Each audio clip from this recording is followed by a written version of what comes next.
Kabayan, magandang araw po sa inyo. And salita na rin tungkol dito si Kong Chua. So ipapakita ko na sa inyo yung taas nito kasi talagang durog na.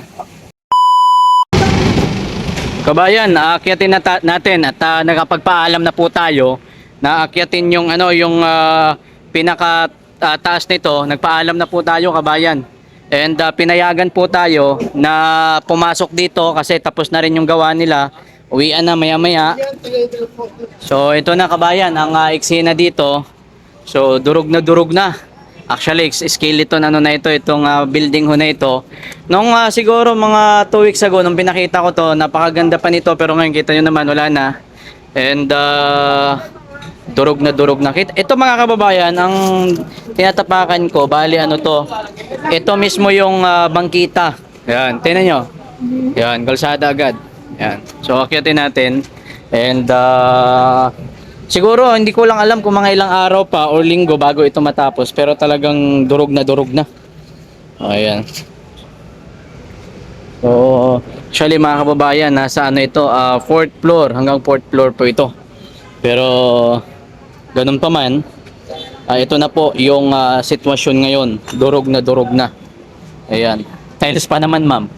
So ito dito nung nakaraan, bali nakakadaan ako dito nung nakaraan eh. Yan. So ganyan na po ang eksena mga kababayan. Ito naman, school ito. Yan, school. Yung itong ano na yan. Mamaya akita ko dyan. Ito muna, mga kaibigan, tingnan nyo po. Talagang wasak na. Ayan, oh.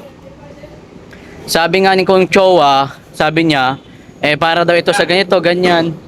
Pero gayon pa man, syempre alam naman natin ang pagtatayo sa bangkita ng kahit na anumang klase pa yung building ay talagang bawal, no? Kaya nga sabi ni Mayor Isko na turingan pa naman kayong congressman. Alam niyo mga kababayan, alam naman natin yung congressman kung ano yung trabaho, di ba? Ang congressman tagagawa ng batas. Pero tingnan niyo naman, no? Di ba? Nagtayo ng isang building sa gilid mismo ng kalsada, yan, sa bangkita.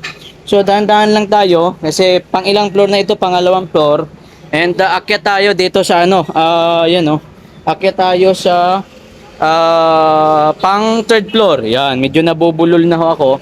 So bali pang 3rd floor na mga kababayan. Yan. So pang 3rd floor and bali ito, yan, school yan. Pansinin nyo, yan, school yan, oh. Yan, Arellano Manila North High School. So kaya malaki talaga itong building ho na ito, kabayan. Ayan, tingnan nyo naman, oh.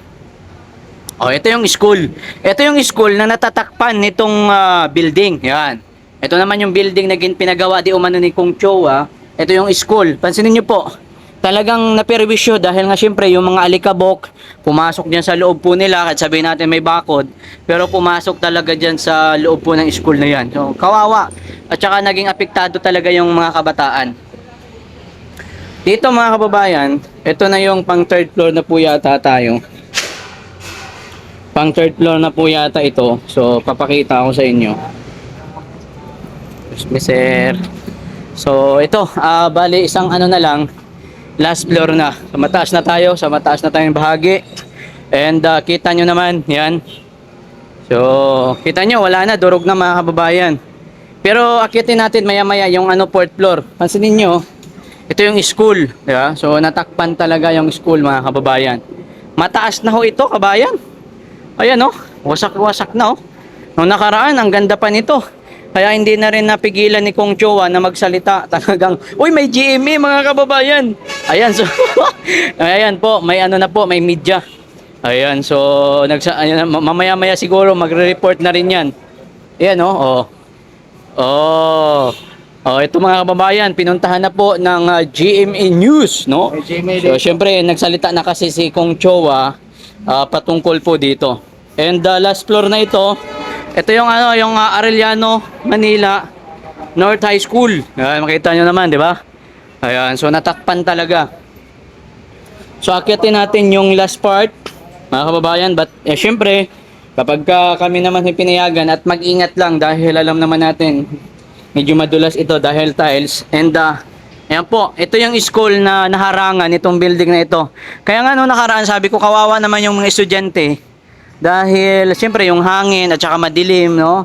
Ay, isipin nyo man, ang haba po ng building ho na ito at nakaharang nga po dito mismo sa school ho nito. Kahit anong paliwanag mga kababayan, no, kung sino ang nagpagawa ho nito, ito po ay talagang maituturing natin na against the law dahil siyempre alam natin sa bangkita at noon pa man yan talagang advokasya ni Mayor Isko na anuman ang mga nakahambalang sa bangkita ay dapat ay tanggalin.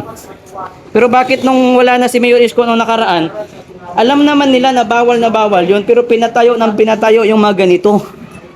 Dito na tayo kabayan sa 4th floor.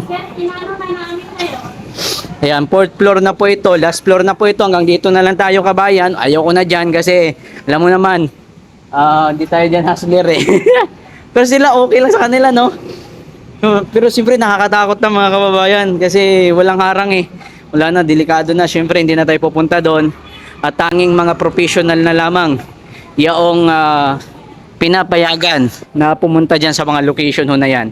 Professional, yung mga magagaling sa talagang matatagal na sa mga ganitong trabaho. Eh mga kabayan, no, nandun na sa 4th floor. Oh. Ay, 5th floor na yata yan sa school eh.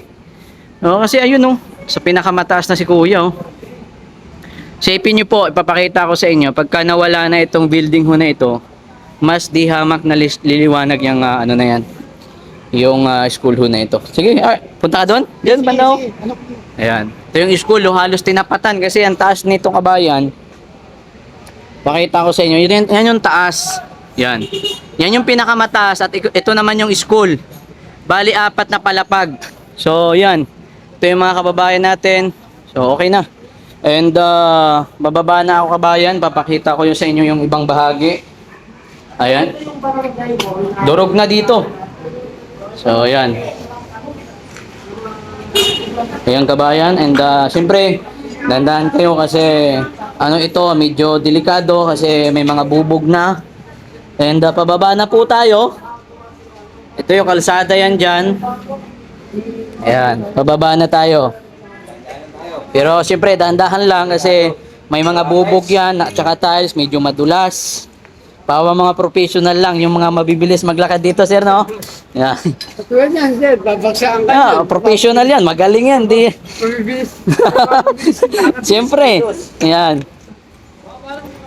So, tanging mga professional lang, yung mabibilis dito maglakad. Ayan mga kababayan, pababa na po tayo. 2nd floor na tayo. And, yung 2nd floor, inuuna na nila, talagang dinurog na eh. Ayan, oh, skeleton na yung 2nd floor, kabayan, no? Skeleton na, oh. Ayan. 2nd floor. Ayan. Wala na. Wala na, oh. So, nung nakarang araw, mga 3 days ago, nakakapunta pa tayo dun sa pinakadulo kasi hindi pa ito. Pero ngayon, wala na. Durog na, oh. Ayan. So, kunti na lang ito. Kita nyo ng taas, oh. Bagong gawa, bagong giba. Alam nyo mga kababayan, to be honest, sayang talaga. Dapat talaga ito imbestigahan kasi hindi ito biro, hindi naman ito 1 milyon lang eh. 'Di ba? Tapos itinayo mo dito sa against the law na lugar, eh dapat talagang imbestigahan 'yan. Maling-mali kahit nasa ano pa yung kadahilanan mo.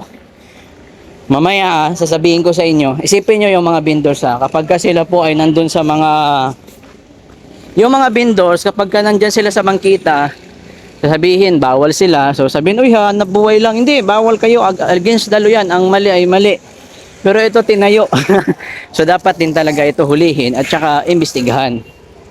Ayan. So, ayan kabayan. Ayan no. Yung yung taas mga kababayan no. So, at least nakapag-update tayo sa loob niyan kasi bukas siguro papakita ko rin sa inyo kung ano na yung ganap diyan. Wawa yung mga estudyante diyan, grabe yung ano diyan. So papakita ko yung dito banda, kabayan. Punta tayo dito sa dulo. Ayan. Grabe yung ano.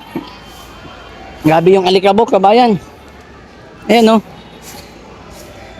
At saka yung alikabok talagang tatama doon sa kabataan. Nandiyan na estudyante. Ayan no, school oh.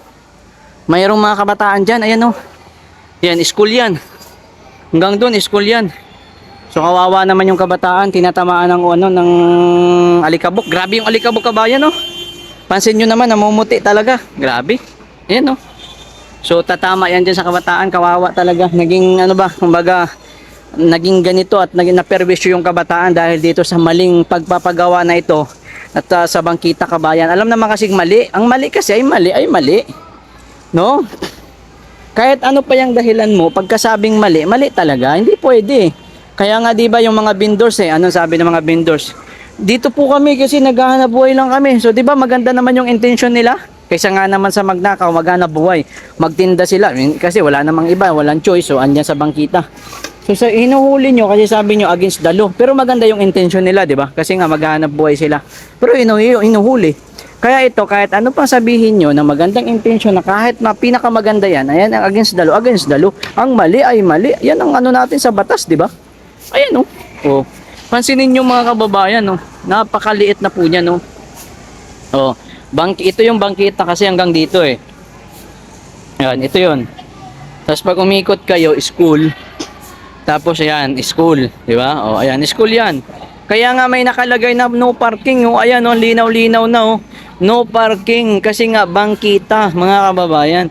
Tapos pag lumiso ka dito, putik, permanent parking, oh. So ayan, at okay naman dahil natuldo ka na po. Ayun, may binaba, ano yun? Ala, ano yun? Mga kababayan, ano yun? Ano yun? Ayan na, binaba na. Nako. Ayan, ho. Binaba na. Oh, wala na, durog na, oh. Nako, isang ilang araw na lang talaga to. Maniwala ho kayo, isang ilang araw na lang talaga ito, kabayan. Ay matatapos na ho ito. Ayan, oh. Grabe, ang durog na. Ayun, oh. Ayan, school yan, oh. Ayan, mga kabataan, oh. Ayan, oh. Oh. Sinsya na kayo, mga kids, ha. Kawawa naman kayo. Naalikabukan tuloy kayo dyan dahil sa maling pagpapagawa nitong building ho na ito. At least, di ba? Okay na. Sa susunod na araw, bibigyan ko kayo ng update kung ano yung mga ganap pa dito, kabayan. Ayan, so huwag kayong mag-alala. Bibigyan ko kayo ng update. Ayan, so tuloy-tuloy naman po na hinahakot nitong DAPN. Okay, ayan. DAPW pala. So tuloy-tuloy na hinahakot. Tingnan nyo, ayan. Wasak na, kabayan. So once again, mga kaibigan, hanggang dito na lamang muna at tayo po ay papaalam muna pansamantala. Kita-kita po tayo next video natin. Update ko kayo hanggang sa madurog po ito at hanggang sa maging iskulihan na lang ang matitira at Bangkita dito sa location na ito. God bless and good afternoon, good morning kung anong oras man po sa inyo mapanood ang video ho na ito.